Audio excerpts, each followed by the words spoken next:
Happy Sunday, St. Paul's, and welcome to our virtual Sunday school. Can you believe it's October? I can't. This year is flying by. Now, this week we are in a special part of our story in the Bible. So the last few weeks we've been hearing about us being in the vineyard. And during the season after Pentecost, so our ordinary time, the church focuses on our community life and our discipleship. So this reading today really encourages us as Christians to examine our own involvement in rejecting Jesus and others. So it's a really sober reminder that our community is not as always all it could be. And in this parable in particular, Jesus compared the wicked tenants to the religious leaders. So they were promising to do the will of God, but they were corrupt and they're not doing what they said they would. And they're too secure in their status to really hear what Jesus' message was. But in contrast, the people who the culture considered worthless or lesser than were really willing to hear and accept Jesus' message and do God's work. And so because of this, they were told that they will receive the blessings of heaven first.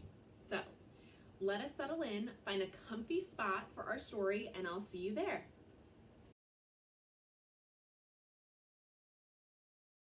Okay, guys, I hope you found a comfy spot. It is time for our story.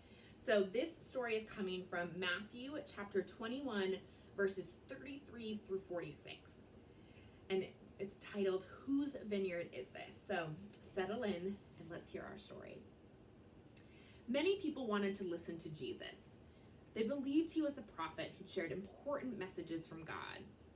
Jesus told stories called parables that were all about everyday people, places, and things. Parables helped people understand God's messages.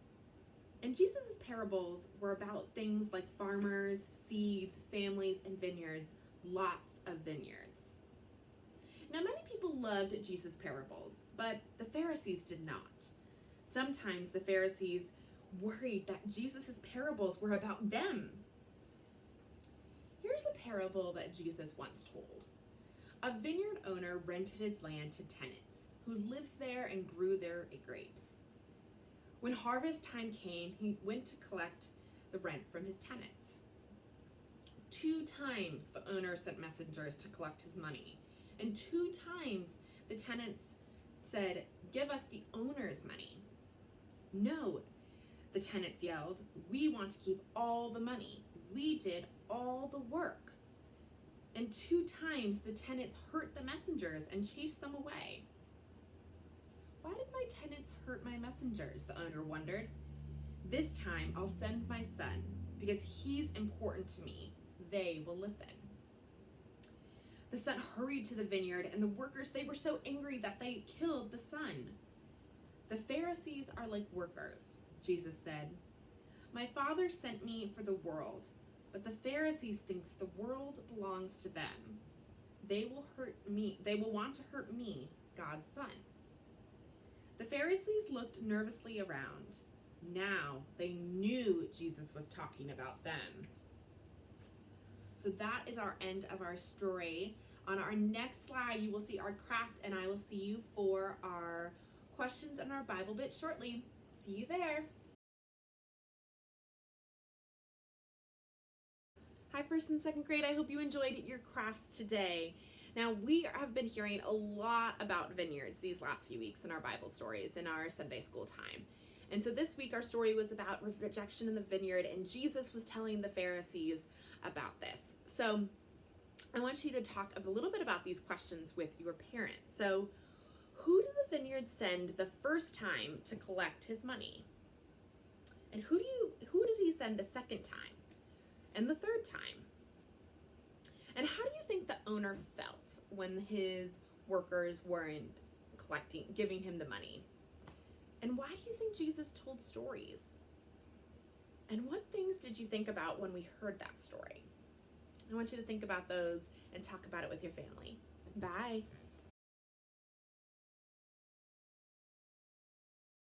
Hi, 1st and 2nd grade. Welcome back for our Bible bit.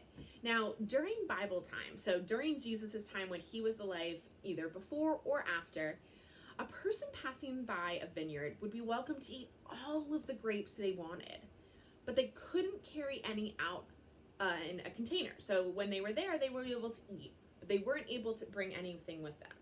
So kind of a little fun fact.